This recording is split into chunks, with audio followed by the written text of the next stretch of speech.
Bapak, sebelumnya perkenalkan, saya Prawan Fabian atau dikenal dengan Nurse Fabian. Nah, sebelumnya dengan Bapak siapa? Saya Afif. Bapak Afif, usianya kalau boleh tahu berapa Bapak? Saya 30 tahun. 30 tahun. Jadi kedatangan Bapak kemari ada keperluan apa ya? Ini Mas, saya dulu itu ada riwayat pengguna narkoba. Nah, sepertinya saya merasa kecanduan, jadi kecanduan itu belum hilang. Jadi kesini ingin menghilangkan kecanduan tadi. Baik Bapak, mungkin saya pertegas. Jadi tujuan Bapak kemari untuk konseling terkait bagaimana cara untuk berhenti penggunaan narkoba. Kurang lebihnya seperti itu. Iya Mas. Nah, sebelumnya apa yang Bapak ketahui tentang narkoba di sini?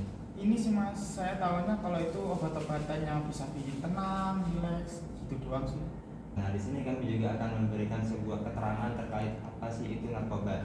Nah, jadi narkoba ini tergolong dari nafsa, Mas. Nah, nafsa itu apa? Nafsa itu kependekan dari narkotika, psikotropika, dan zat adiktif, yang mana kesemuanya ini adalah zat yang apabila masuk ke dalam tubuh manusia akan mempengaruhi sistem saraf pusat sehingga menimbulkan perubahan aktivitas mental, emosional, perilaku penggunanya, dan juga sering menyebabkan ketagihan dan ketergantungan terhadap zat tersebut. Nah, kemudian untuk nafsa sendiri itu di dalam dunia medis itu biasanya digunakan untuk obat bius, Mas. Ketika seseorang akan melakukan operasi. Namun kebanyakan orang di sini itu menyalahgunakan nafsa dengan cara mengkonsumsinya secara overdosis seperti itu, Mas. Nah, kemudian di sini ada 3 pengaruh ketika nafsa masuk ke dalam tubuh kita. Yang pertama itu adalah menstimulan, Mas. Jadi nafsa ini menstimulus sistem saraf pusat yang ada di tubuh kita, sehingga ketika kita mengkonsumsi nafsa itu tubuh kita akan merasa segar gitu. Kemudian untuk yang kedua ialah pengaruhnya depresan.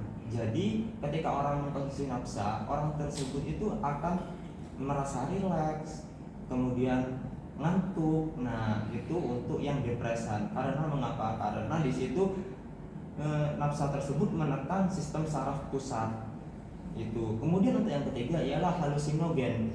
Nah, pengaruh yang ketiga ini halusinogen sifatnya, yang mana itu nafsa tersebut akan mengacaukan sistem saraf pusat sehingga seseorang yang mengkonsumsi nafsa itu akan berhalusinasi, kemudian dibayang-bayangi oleh rasa takut, kecewa, sedih, seperti itu, Mas. Itu gambaran umum terkait nafsa. Kurang lebihnya seperti itu. Baik, Mas, jadi untuk yang selanjutnya yang perlu Mas ketahui terkait jenis-jenis nafsa. Tadi sebelumnya sudah saya jelaskan yang mana nafsa itu terdiri dari 3 kata: narkotika, psikotropika, dan zat adiktif. Nah, yang mana narkotika itu merupakan zat atau obat yang berasal dari tanaman ataupun organisme lain, baik itu sintetis maupun semi sintetis, yang mana ini mempunyai fungsi untuk meringankan nyeri, Mas.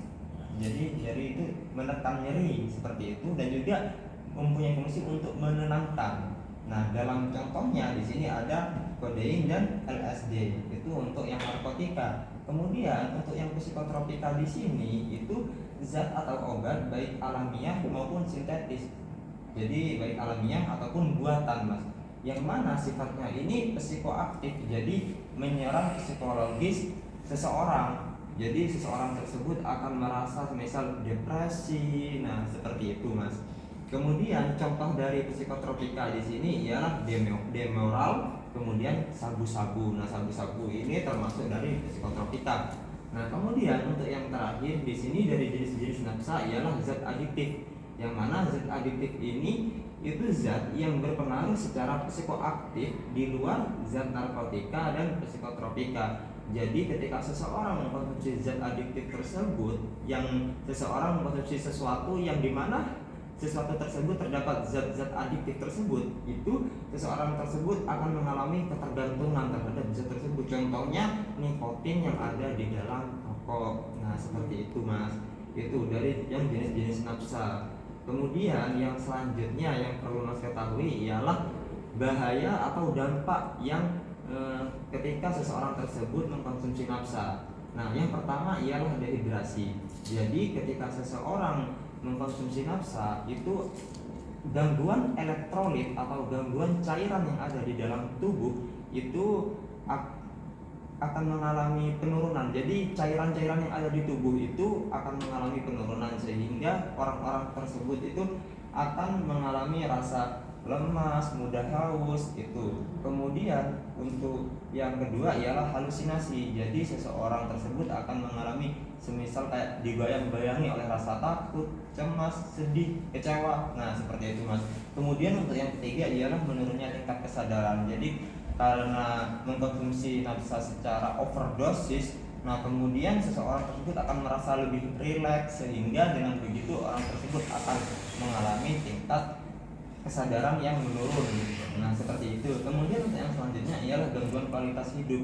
Jadi ketika nafsa sudah dikonsumsi oleh orang tersebut, maka orang tersebut kesehatannya baik psikologis maupun fisik itu akan mengalami gangguan sehingga hal ini berdampak terhadap kualitas hidupnya, semisal dari segi pekerjaannya akan terganggu. Nah, itu. Kemudian dan yang paling akhir ialah kematian. Jadi dampaknya itu dapat menyebabkan kematian. Karena semisal ketika seseorang overdosis terkait obat-obatan terlarang ini, kemudian orang tersebut mengalami kejang-kejang tanpa ditangani, itu dapat menyebabkan kematian. Seperti itu untuk dampaknya.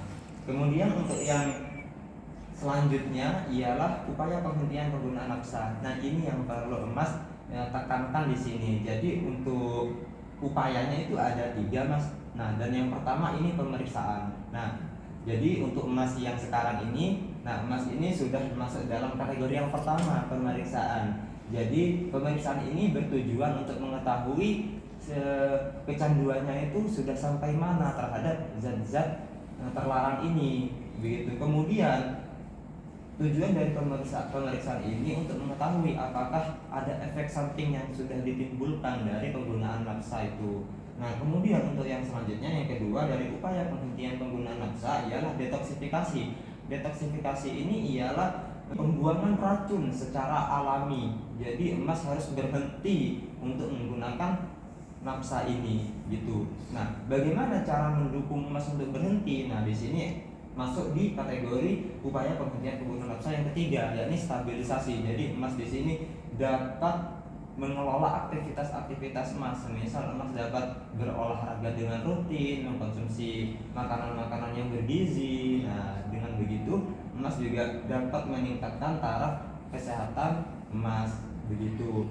Kemudian jika dirasa upaya-upaya tadi masih belum maksimal Mas lakukan karena dari saking kecanduannya, nah di sini kami memberikan rekomendasi untuk Mas mungkin dapat mengikuti layanan rehabilitasi BNN, yang mana di situ BNN mempunyai layanan rehabilitasi bagi orang-orang pecandu narkoba yang sulit untuk berhenti. Yang pertama ini rehabilitasi secara medis yang telah saya jelaskan tadi terkait pemeriksaan, detoksifikasi, dan juga stabilisasi.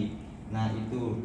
Jadi dan yang selanjutnya itu dari yang B itu Mas di sana ketika mengikuti layanan rehabilitasi BNN itu akan ada seminar, konseling individu. Nah, di situ Mas akan dilayani di sana untuk bagaimana cara berhenti 100% menggunakan nafsa ini.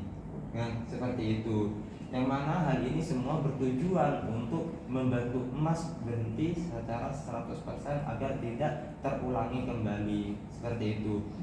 Ya, mungkin cukup itu yang bisa saya sampaikan sampai sini. Apakah Mas paham dengan penjelasan saya? Paham sih Mas sampai sini.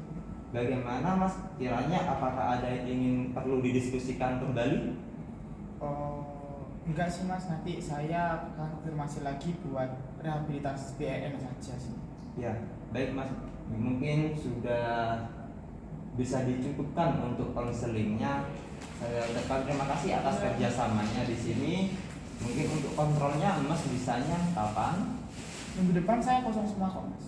Oh, mungkin bisa minggu depan ya. Mungkin Mas bisa konseling bagaimana terkait kegiatan-kegiatan yang sudah dilakukan sebelumnya. Apakah sudah dapat efektif untuk penghentian nafsanya?